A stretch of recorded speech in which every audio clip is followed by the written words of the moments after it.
1400 साल सदियों पर पर्दे गिर चुके, नस्लों के काफिले गुजरे, लेकिन इस जमीन पर एक निशान आज भी चमक रहा है। ये सिर्फ मिट्टी के जरे नहीं, ये वो लहू, वो आंसू, वो पैगाम है जो फना होकर भी आज जिंदा है। करबला एक चौखट, एक दास्तां, एक शौक शहादत, जहां इंसान के अजीम असूलों का इम्तिहान हुआ और सबर की एक ऐसी दास्तां रकम हुई जिसने जुल्म की हर जिद्दोजहद को नाकाम कर दिया। रसूल अल्लाह की वफात के बाद इस्लामी खिलाफत, जो अल्लाह के हुक्म और लोगों के मशवरे पर मुबनी थी, आहिस्ता आहिस्ता अपनी असल रूह खोने लगी। ये मुनसिब जो तकवा का निशान था, अब सियासी ताकत और विरासत की शक्ल इख्तियार कर गया। हजरत अली की शहादत के बाद उनके बेटे इमाम हसन खलीफा बने और मुसलमानों में खून रेजी रोकने के लिए इमाम हसन ने माविया से सुलह की, इस शर्त पर कि वो किसी को कभी जानशीन मुकर्रर नहीं करेंगे। मगर माविया ने इस शर्त के खिलाफ अपने बेटे यजीद को वली अहद बना दिया। यजीद एक ऐसा किरदार था जो इस्लाम की असल रूह के बरक्स था। वो शरई इखलाकी तौर पर खिलाफत के लायक नहीं था। इसके दरबार में शरीयत की खिलाफ वर्जी आम थी। जब यजीद ने बैत का मुतालबा किया तो रसूलुल्लाह सल्लल्लाहु अलैहि वसल्लम के नवासे इमाम हुसैन ने साफ इनकार कर दिया। मैं ना यजीद की बैत करूंगा, ना उसके जुल्म को कबूल करूंगा। हुसैन जानते थे यजीद का मकसद सिर्फ हुकूमत नहीं, बल्कि इस्लाम की बुनियादों को बदलना था। उनकी बैत करना जुल्म को तस्लीम करना था। यजीद के दबाव से बचने के लिए इमाम हुसैन ने मदीना छोड़ा।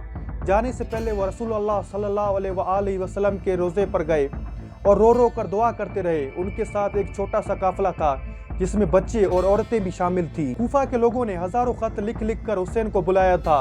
हुसैन ने अपने भाई मुस्लिम बिन अकील को कूफा भेजा, मगर यजीद के जालिम गवर्नर ने अब्दुल्ला इब्न ज़ियाद ने दहशत फैलाकर कूफा वालों को डरा दिया। मुस्लिम इब्न अकील को धोखे से शहीद कर दिया गया। जब मुस्लिम बिन अकील की शहादत की खबर मिली तो हुसैन कूफा के करीब थे। साथियों ने वापसी का मशवरा दिया, मगर हुसैन का आज़म पुख्ता था। अब पीछे हटना हमारे सुलूक के खिलाफ है। मैं अपनी जान दे दूंगा, मगर जुल्म के आगे कभी सर नहीं झुकाऊंगा। ये सफर दीन इस्लाम को जिंदा रखने का था। 2 मुहर्रम 61 हिजरी हुसैन का काफिला करबला की तपती प्यासी जमीन पर पहुंचा। यजीद के 30,000 से ज्यादा सिपाहियों ने इन्हें घेर लिया। ये एक गैर मसावी जंग थी। हुसैन ने आखिरी वक्त तक जंग से बचने की कोशिश की। उन्होंने यजीद के लश्कर से मुखातिब होकर कहा, मैं रसूलुल्लाह सल्लल्लाहु अलैहि वसल्लम का नवासा हूँ, मुझसे दुश्मनी क्यों? मैं दुनिया नहीं चाहता, मैं बागी हूँ, सिर्फ दीन इस्लाम की हिफाजत चाहता हूँ, मुझे किसी और मुल्क जाने दो। लेकिन जवाब था, या तो यजीद की बैत करो या मौत के लिए तैयार हो जाओ। हुसैन ने जवाब दिया, मौत इज्जत के साथ हो तो बेहतर है, जिल्लत की जिंदगी से तो बेहतर है। एक शानदार मौत। अगर दीन इस्लाम मेरी जान मांगता है तो मैं हाजिर हूँ, अपना सर कटा सकता हूँ, लेकिन जुल्म के आगे सर झुका नहीं सकता। ये एक असूल था जो सदियों तक गूंजता रहा। 7 मुहर्रम को यजीद के लश्कर ने दरिया फुरात पर मुकम्मल पहरा लगा दिया। हुसैन के काफिले पर पानी बंद कर दिया गया। ये इंसानियत के असूलों के खिलाफ था। शदीद प्यास से मासूम बच्चे बेहाल थे, उनकी ज़बानें सूख चुकी थी। प्यास की शिद्दत को देखकर इमाम हुसैन के भाई हजरत अब्बास पानी लेने के लिए निकले। उन्होंने यजीद के हजारों सिपाहियों का मुकाबला किया और दरिया फुरात तक पहुँच गए। और जब पानी पीने लगे तो उन्हें अपने भाई और बच्चों की प्यास याद आई।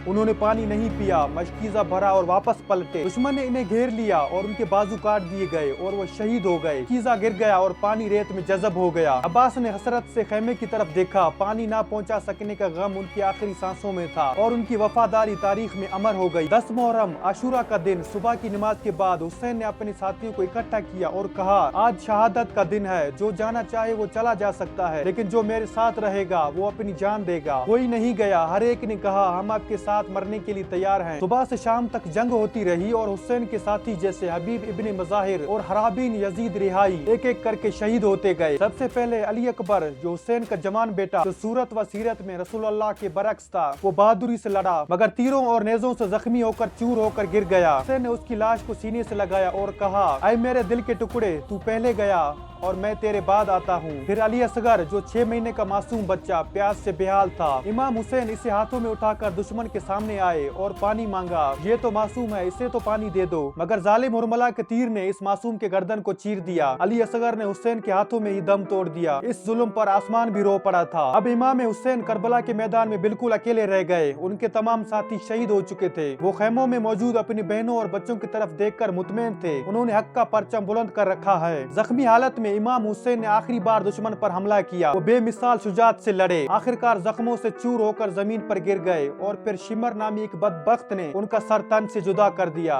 इन्नल्लाहि व इन्ना इलैहि राजिऊन। इस तरह सैयदुल शुहदा इमाम हुसैन शहीद हो गए। करबला की जमीन खून से रंगीन हो गई और जुल्म की इंतहा तारीख में हमेशा के लिए नक्श हो गई। यजीद समझा कि उसने हुसैन को शहीद करके आवाज को खामोश कर दिया।